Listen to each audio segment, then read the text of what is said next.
Nos acompaña a esta hora el señor almirante Francisco Hernando Cubides, el comandante de nuestra Armada de Colombia. Señor comandante, almirante, qué gusto tenerlo en Caracol Radio. Buenos días para usted. Gustavo, muy buenos días. Un saludo muy especial a usted, a Diana, José y a toda la audiencia de Caracol. Almirante, ¿cuánta gente de la Armada se está despertando a esta hora para servir al país? ¿Cuántos son ustedes? Bueno, la Armada de Colombia tiene 30.000 hombres y mujeres que día a día están dando todo de sí a favor de la seguridad, a favor de la defensa, pero sobre todo del bienestar de los colombianos en mares, costas, áreas insulares y ríos de la patria, en el Caribe, en el Pacífico, en la Amazonía, en la Orinoquía. Pues ellos saben cuánto apreciamos su trabajo, su sacrificio, su dedicación y sobre todo ahora en estas épocas decembrinas que todo el mundo está con la familia saliendo y esas 30.000 personas estarán dedicadas como siempre a cuidarnos. Nos alegra muchísimo, almirante, contar con ustedes. ¿Y cómo fue la desarticulación de esta red internacional, almirante? Bueno, esto es gracias a una operación de inteligencia y contrainteligencia de la Armada. Quiero que la audiencia conozca que la Armada siempre está mirando hacia adentro del comportamiento de sus hombres. Exactamente con quién se relacionan, cómo son sus movimientos en la calle, cómo manejan sus finanzas, y en ese permanente vigilar hemos encontrado tripulantes, 5 tripulantes de la Armada de Colombia que estaban conectados con una red internacional dedicada al tráfico de migrantes, denominada la agencia, de acuerdo a la información que tenemos. Estos miembros activos, un oficial, 4 suboficiales, pues estaban conectados con esta red y fueron capturados junto con otras 19 personas en varias ciudades del país, y hoy en día pues están a buen recaudo respondiendo pues ese mal comportamiento, esas conductas delictivas que han venido adelantando en torno al negocio irregular de mover migrantes en el Caribe y en el Pacífico. Almirante, en el caso concreto de esta red, ¿cómo movían a la gente? ¿Cuál era la ruta? ¿Para dónde iban? Bueno, esta red denominada la agencia estaba dedicada a mover de forma irregular a colombianos hacia el exterior, de acuerdo a la fase investigativa que se hizo con la Fiscalía y la Inmigración.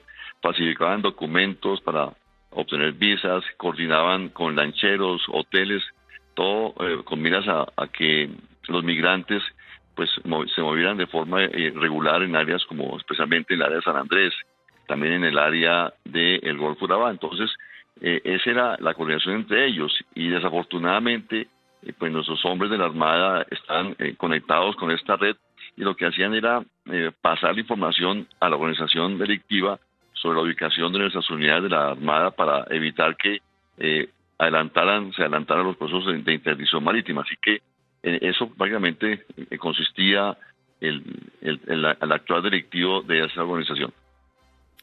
Almirante, usted dice que esta red de migrantes está conectada con una gran red internacional de tráfico de personas, pero en Colombia, ¿quiénes son parte de esta red internacional de migrantes? Bueno, hemos venido encontrando de forma permanente diferentes organizaciones que están dedicadas a ese negocio. Hoy en día el migrante, a quien quiero aclarar muy bien que el migrante no es un delincuente. El migrante es una persona de la comunidad global que transita por donde él quiere, y se convierte o aparece, digamos, este delito cuando de una forma irregular personas u organizaciones deciden movilizarlos de forma no controlada, no autorizada, especialmente usando lanchas que no están debidamente registradas en las capitanías de puerto, que no están con el suficiente material de seguridad, cuyos tripulantes no están certificados, y entonces ahí es cuando se consolida el delito, porque finalmente esas organizaciones pues cobran un montón de dinero, se aprovechan de ellos, inclusive hasta los dejan abandonados, abusan de ellos. Entonces, en ese sentido, hay organizaciones dedicadas. Uno va, por ejemplo, a Candí y encuentra mucha gente que antes estaba trabajando como promotores de turismo, pero hoy en día están dedicados a este negocio. Entonces, lo que se está haciendo con las autoridades, en este caso, la Fiscalía General de la Nación, Migración la policía y con apoyo obviamente del ejército y la Fuerza Aérea, que también han tenido una importante participación en esta operación, es tratar de esas organizaciones dedicadas a este negocio para contrarrestar ese tráfico ilícito de gente que están tratando de ir hacia el norte del continente. Pues un excelente resultado que es muy grato y muy positivo en materia de contrarrestar a esta delincuencia que abusa de los migrantes. Señor almirante, aprovecho que lo tengo aquí. ¿Sabe usted que hemos tenido unas denuncias de algunas navieras que emplean el río Magdalena? Parece que los han atacado a tiros y los están sometiendo a una serie de presiones. Ustedes tenían una reunión que entiendo se dio en Barranquilla. ¿Cuál es el nivel de protección de nuestras unidades fluviales para la gente que se dedica al comercio por el Magdalena? Antes de hablar del río, quiero hacer un cierre del tema anterior.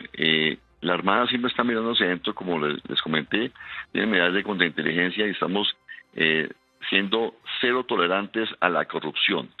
Repito, cero tolerancia a la corrupción, al actuar delictivo de los hombres, y estos hombres que han decidido actuar en lo incorrecto, rompiendo nuestro código de ética y transparencia, pues han sido puestos directamente a buen recaudo de las autoridades para que respondan en el marco del Código Penal. Hablando del tema del río, hemos detectado unos ataques a la flota naviera en dos sectores puntuales del río Magdalena, el sector de Pinillos e igualmente en el sector del Banco cerca a Puerto Wilches. En ese sentido, los dos primeros eventos que tuvimos fue unas incursiones a bordo de las barcazas que están y los remolcadores que se están moviendo, y dejando panfletos intimidatorios para pedir en alguna medida extorsiones. Hemos detectado que estos panfletos tienen unas características diferentes a los que usualmente usa el clan del Golfo. Sin embargo, hemos tomado una permanente comunicación con los navieros. Posteriormente tuvimos 3 eventos, como les dije, en esos 2 sitios del río donde fueron atacadas los remolcadores con disparos de fusil. En ese sentido, la Fuerza Naval del Caribe, con unidades del Batallón Fluvial número 17, que tiene sede en Yatí, cerca de Magangué, ha desplegado una serie de unidades fluviales para reforzar especialmente en esos lugares donde conocemos fueron atacadas las barcazas, pero también hemos logrado, sobre todo, una comunicación permanente con las navieras para ubicar sitios seguros para que las unidades fluviales, en este caso elementos de combate fluvial y patrullas fluviales, logren entonces hacer una seguridad de área para que allí entonces puedan, en esa área segura, las barcazas puedan descansar, porque ellas no navegan de noche, y ya una vez durante el día, pues acompañarlos especialmente en esos lugares donde hemos registrado los ataques. También hemos definido un trabajo conjunto con el Ejército Nacional para que en el sector en ambas riberas del río donde conocemos los ataques, pues tengamos una tropa suficiente para poder evitar que esos grupos se acerquen a la orilla y puedan entonces atacar a las navieras. Así que es un trabajo que hemos definido con ellos. También hemos hablado con los navieros de unas comunicaciones más eficientes para lograr conocer la posición, poder reaccionar de forma inmediata, de tal forma que en lo menos o de ninguna forma más sean atacadas las barcazas, como se hacía hace unos años, en los 90, que tuvimos que embarcar pelotones completos a bordo, porque en esa época pues las FARC en su momento atacaban directamente y fue que embarcar personal de la Armada, Infantería Marina, comandos especiales para poder contrarrestar y tener obviamente responder a los ataques igualmente con fuego. Estamos obviamente contemplando esa posibilidad, sin embargo estamos en ese momento trabajando en este esquema que hemos definido, y ahí es muy importante la comunicación con las navieras para que podamos atender rápidamente las situaciones, pero sobre todo evitar la afectación a las mismas, a los remolcadores. Es el almirante Francisco Cubides, el comandante de nuestra Armada Nacional. Almirante, muchísimas gracias por su tiempo para Caracol Radio, y a través suyo un abrazo muy grande y agradecimiento para toda la gente de nuestra Armada. Muchas gracias. Esta Armada Bicentenaria seguirá trabajando en los mares, áreas y costas de la patria. Como le dije, somos 30.000 hombres y mujeres que estamos dando todo de sí, disciplinados, comprometidos, gallardos, que estamos presentes en esas áreas, todo con miras, como lo dije, a garantizar la seguridad, la defensa y obviamente el bienestar de los colombianos en los mares costas y ríos de la patria. Muchas gracias a usted, Gustavo. Un saludo a Diana y a José, y a Jorge, perdón.